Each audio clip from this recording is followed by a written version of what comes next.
দুশ্মনী কোন মুসলমান প্রকৃত মৌলিক বরদাস্ত করতে পারে না।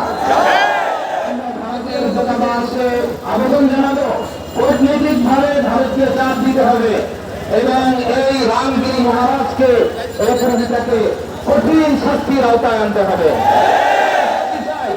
সংগ্রামী তৌহিদি জনতা এই পর্যায়ে সংক্ষিপ্ত আলোচনা করবেন নিউ মার্কেট দুইখাত মরিয়মদলী জামে মসজিদের সম্মানিত খতিব এবং নিউ মার্কেট থানা ওলামা পরিষদের অন্যতম সদস্য মাওলানা জহিরুল ইসলাম। আসসালামু আলাইকুম ওয়া রাহমাতুল্লাহ।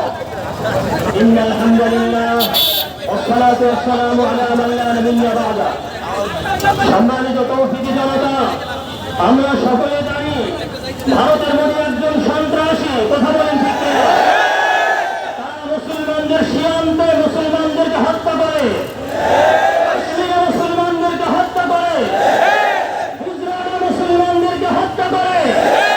শুধু তাই নয়, মুসলমানদের হৃদয় স্পন্দন বিশ্বনবী জনাব মুহাম্মদ রাসূলুল্লাহ সাল্লাল্লাহু আলাইহি ওয়াসাল্লামকে গালি দেয়। আমরা পরিষ্কার ভাষায় বলে দিচ্ছি, আমরা মুসলমান। কাসিম নানুতুল্লাহ রহমাতুল্লাহি আলাইহির উত্তরসূরি, সালাউদ্দিন আইয়ুবীর উত্তরসূরি।